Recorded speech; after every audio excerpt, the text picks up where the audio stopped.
Kita sedang memasuki tahun 2020, tahun dimensi yang baru. Sekarang kita baru mengerti bahwa kita sedang memasuki sesuatu yang baru. Keadaan yang baru, masalah yang baru, sesuatu yang belum pernah kita lihat, belum pernah kita dengar sebelumnya. Seperti sudah kita ketahui bersama bahwa COVID-19 dalam tempo yang relatif singkat, sekitar 3,5 bulan, sudah menginfeksi sekitar 160 negara. Yang berarti sekitar 80% dari negara-negara di dunia sudah terinfeksi oleh COVID-19. COVID-19 sudah menjadi pandemi.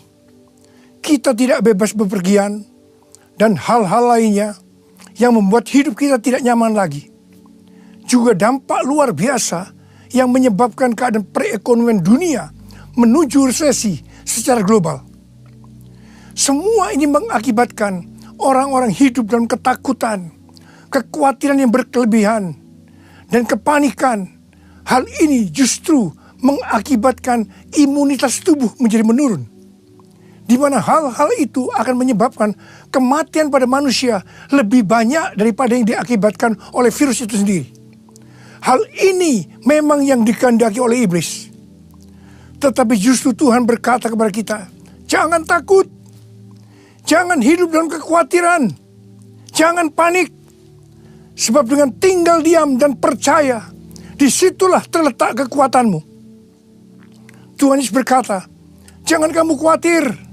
Jangan kamu khawatir. Jangan kamu khawatir apa yang akan kamu makan, apa yang kamu minum, apa yang kamu pakai. Semua itu dicari bangsa-bangsa yang tidak mengenal Allah. Tetapi Bapamu yang di sorga tahu bahwa kamu memerlukan semuanya itu. Tetapi carilah dahulu kerajaan Allah dan kebenarannya, maka semuanya itu akan ditambahkan kepadamu. Apa yang saudara butuhkan hari-hari ini? Saya tahu yang saudara butuhkan hari-hari ini supaya tidak takut, tidak khawatir, tidak panik. Kalau saudara mencari dahulu kerajaan Allah dan kebenarannya, saya percaya saudara tidak akan takut lagi, tidak akan khawatir lagi, tidak akan panik lagi. Ketika memasuki tahun 2020, Tuhan mengingatkan perkataan Rasul Paulus dalam 2 Korintus 4 ayat 13. Karena aku percaya, maka aku berkata-kata.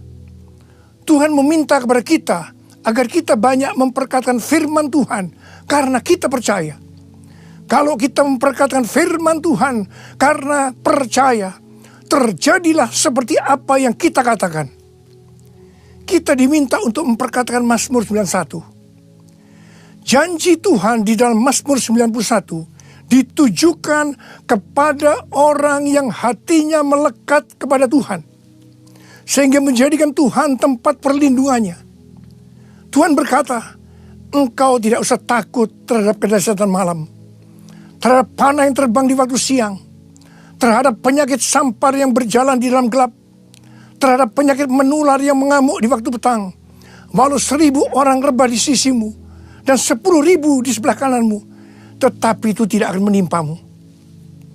Karena itu saya percaya, kalau hati kita melekat sama Tuhan, kita tidak akan hidup terus-menerus dalam ketakutan, kekhawatiran, dan kepanikan. Tuhan berkata dalam 2 Tawarikh 7 ayat 13 dan 14. Bila mana aku menutup langit sehingga tidak ada hujan, dan bila mana aku menyuruh belalang memakan habis hasil bumi. Ini berbicara tentang krisis ekonomi. Dan bila mana aku melepaskan penyakit sampar di antara umatku. Ini berbicara tentang COVID-19. Bukankah ini yang sedang terjadi hari-hari ini di Indonesia? Kalau kita melihat keadaan seperti ini, maka Tuhan menyuruh kita sebagai umat Tuhan di Indonesia untuk merendahkan diri, berdoa, mencari wajah Tuhan, lalu berbalik dari jalan-jalan kita yang jahat. Artinya kita harus bertobat, koreksi diri. Dan Tuhan berjanji, kalau kita melakukan hal ini, maka Tuhan akan mendengar dari sorga dan akan mengampuni dosa-dosa kita semua, dan akan memulihkan negeri Indonesia kita yang tercinta. Sebelum segala peristiwa ini terjadi, COVID-19 masuk Indonesia, krisis ekonomi yang melanda Indonesia sebagai dampak dari krisis global, Tuhan sudah menyuruh kita untuk masuk doa puasa 40 hari. Dari tanggal 1 Maret sampai dengan 9 April 2020. Dalam doa puasa ini, kita harus melakukan seperti yang Tuhan perintahkan. Apakah saudara ikut dalam doa puasa ini? Kalau saudara melakukannya, saya percaya kita tidak akan hidup dalam ketakutan, kekhawatiran, dan kepanikan yang terus-menerus. Ketika orang Israel berdosa kepada Tuhan, maka untuk menghukum bangsa Israel, Tuhan mengizinkan iblis membujuk Daud untuk menghitung jumlah orang Israel dan orang Yehuda. Dan bujukan iblis ternyata berhasil. Karena Daud menghitungnya dengan kesombongan. Setelah menghitung, Daud sadar bahwa ia bersalah kepada Tuhan. Karena dia melakukan itu dengan motivasi kesombongan. Di mana Tuhan tidak senang karena Tuhan menentang orang yang congkak. Melalui Nabi Gad, Tuhan memberikan 3 macam hukuman yang harus Daud pilih. Yang pertama, 3 tahun kelaparan di negerimu, yang artinya krisis ekonomi. Yang kedua, 3 bulan lamanya engkau lari dari hadapan lawanmu dan mereka mengejar engkau. Dan yang ketiga, 3 hari penyakit sampar terjadi di negerimu seperti COVID-19 yang ada pada saat ini. Dengan berat hati, Daud minta kepada Tuhan agar dia dihukum jatuh ke tangan Tuhan saja. Jangan ke dalam tangan manusia. Dan hukuman yang Tuhan pilih adalah penyakit sampar selama 3 hari. Di mana yang mati berjumlah 70.000 orang. Artinya sekitar 8 kali lipat dari yang mati karena COVID-19 saat ini. Melihat kejadian ini, Daud bertobat. Dia sungguh-sungguh minta ampun kepada Tuhan. Setelah itu Tuhan berkata kepada Nabi Gad untuk menyuruh Daud membuat mezbah bagi Tuhan agar tulah ini berhenti. Daud membuat mezbah itu di tempat pengirikan Arauna, orang Yebus. Arauna berkata kepada Daud bahwa dia akan menyiapkan segala sesuatunya. Tetapi Daud berkata kepada Arauna, "Aku tidak mau membuat mezbah ini dan mempersembahkan korban bakaran kepada Tuhan dengan gratis. Tetapi aku akan membayar harganya."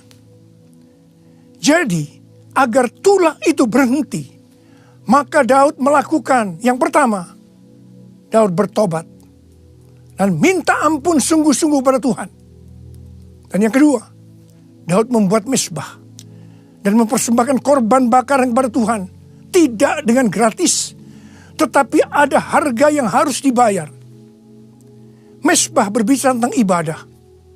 Di dalam beribadah kepada Tuhan, tidak dengan gratis, tetapi ada harga yang harus dibayar kepada Tuhan. Apa yang Tuhan minta harus kita berikan, termasuk mempersembahkan tubuh ini sebagai korban persembahan yang hidup, kudus, dan berkenan kepada Tuhan. Termasuk juga harta yang Tuhan titipkan kepada kita. Kalau kita melakukan apa yang dilakukan oleh Daud, kita harus percaya COVID-19 dan segala dampaknya akan selesai. Sehingga kita tidak hidup dalam ketakutan, kekhawatiran, dan kepanikan yang terus-menerus. Tahun 2009, ketika Tuhan berbicara kepada saya tentang akan terjadinya pencurahan Roh Kudus. Dan yang Tuhan sebutkan itu sebagai Pentakosta ketiga pada tahun 2013. Hal itu akan seperti yang terdapat dalam Yoel 2 ayat 28 sampai 32. Pada waktu Roh Kudus dicurahkan atau Pentakosta ketiga terjadi, akan terjadi 3 tanda. Tanda yang pertama, anak-anak muda, orang tua akan dipakai Tuhan secara luar biasa. Tanda yang kedua, mujizat akan terjadi luar biasa. Tapi tanda yang ketiga, goncangan juga akan terjadi luar biasa. Dengan adanya 3 tanda ini, Yoel 2 ayat 32 akan terjadi. Yaitu akan banyak orang yang berseru kepada nama Tuhan. Dan mereka yang berseru kepada nama Tuhan, mereka akan diselamatkan. Jadi akan terjadi penuaian jiwa yang terbesar dan terakhir sebelum Tuhan Yesus datang untuk kali yang kedua. Goncangan-goncangan yang luar biasa terjadi hari-hari ini. Dan kita harus mengerti bahwa Tuhan sedang mencurahkan Roh Kudus-Nya yang luar biasa pada zaman now, yaitu Pentakosta yang ketiga. Seorang hamba Tuhan yang bernama Henk Kuneman, dia mendapat penglihatan tentang angin, yaitu angin Roh Kudus, angin dari Tuhan yang turun di Jakarta dan sekitarnya, yang membuat goncangan yang keras. Dan dia juga berdoa untuk Indonesia agar terjadi kebangunan rohani. Ini adalah Pentakosta yang ketiga. Kalau kita mengerti akan hal ini, kita tidak akan hidup dalam ketakutan, kekhawatiran, dan kepanikan yang terus-menerus. Tetapi justru kita akan bersiap-siap untuk melihat apa yang telah Tuhan katakan selama ini tentang Pentakosta ketiga, yaitu anak-anak muda, generasi Yeremia akan bangkit. Amanat agung Tuhan Yesus akan selesai, di mana orang-orang akan menjadi murid Tuhan Yesus. Dan Tuhan Yesus akan datang kembali untuk kali yang kedua. Tuhan juga berpesan agar kita banyak berbahasa roh. Sebab sesuai dengan penyelidikan yang dilakukan oleh ahli bedah otak dari Oral Roberts University, bahwa orang yang berbahasa roh akan meningkatkan sistem imunnya sebesar 35-40%. Sehingga tidak mudah terinfeksi COVID-19. Pada bulan Oktober 2019, Daniel Kolenda yang sekarang menjadi pengganti Reinhard Bonnke mengundang saya ke Brasil. Sebab di Brasil ada gerakan anak-anak muda yang luar biasa dalam acara The Send Brasil. Mereka menyiapkan suatu stadion di Sao Paulo yang kapasitasnya sekitar 80.000 kursi. Ketika tiketnya dijual untuk acara The Send Brasil ini, kurang dari 6 jam tiketnya sold out. Yang waiting list sangat banyak. Kemudian mereka mencari stadion kedua di Sao Paulo, di mana tiketnya sekitar 3 hari sold out juga. Ternyata yang waiting list masih banyak. Mereka mencari stadion yang ketiga, dan mereka mendapatkan stadion di Brasilia, ibu kota Brasil. Acara The Send Brasil dilakukan hanya 1 hari, yaitu tanggal 8 Februari 2020. Dari jam 10 pagi sampai jam 10 malam. Jadi selama 12 jam non-stop. Pujian, penyembahan, khotbah saling bergantian. Saya datang ke Brasil untuk mengimpartasikan api Pentakosta ketiga. Jadi pada waktu undangan saya terima pada bulan Oktober 2019 itu, saya bertanya kepada Tuhan, Tuhan, kok Brasil duluan ya yang mengalami pencurahan Roh Kudus untuk anak-anak muda? Tuhan menjawab, kamu kan tidak tahu apa yang akan terjadi pada beberapa bulan yang akan datang. Saya tidak mengerti jawaban Tuhan. Tetapi saya hanya perkatakan, sampai pada waktu itu kita masuk doa puasa 40 hari. Di mana terjadi keadaan seperti sekarang ini. Kejadian COVID-19 yang makin meluas. Dan Tuhan berkata kepada saya, ini yang aku maksudkan dengan kejadian yang akan terjadi pada beberapa bulan yang akan datang. Saya diberikan pengertian oleh Tuhan bahwa melalui semua peristiwa ini akan terjadi kegerakan anak-anak muda di seluruh dunia. Pada waktu saya di Brasil, saya bertemu dengan para pemimpin yang ada di sana. Dan mereka berkata bahwa Indonesia dan Brasil akan dipakai Tuhan untuk memimpin kegerakan anak-anak muda. Saya percaya kalau kita mengerti akan hal ini, kita tidak akan hidup dalam ketakutan, kekhawatiran, dan kepanikan yang terus-menerus.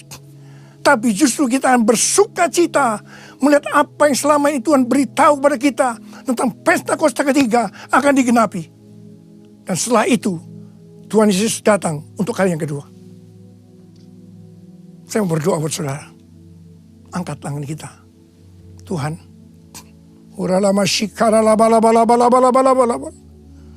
Hamba-Mu sudah menyampaikan isi hati-Mu Tuhan. Tuhan, pesan-Mu, kami tidak boleh takut, khawatir, panik secara terus-menerus. Justru kami harus bersuka cita melihat semua ini. Melihat apa yang Tuhan janjikan selama ini. Itu akan terjadi. Tuhan, berkati anak-anak-Mu Tuhan. Engkau berikan pada kami pengertian demi pengertian. Tolong anak-anak-Mu. Engkau jagai mereka. Tutup bungkus mereka semua dengan kuasa darah-Mu Tuhan. Jauhkan mereka dari serangan si iblis. Yang hari-hari sedang mengacak-ngacak dunia. Tuhan, terima kasih. Berkat-Mu melimpah buat anak-anak-Mu. Terima berkat Tuhan. Terima. Dalam nama Yesus. Sembuh dalam nama Yesus. Sembuh dalam nama Yesus. Amin.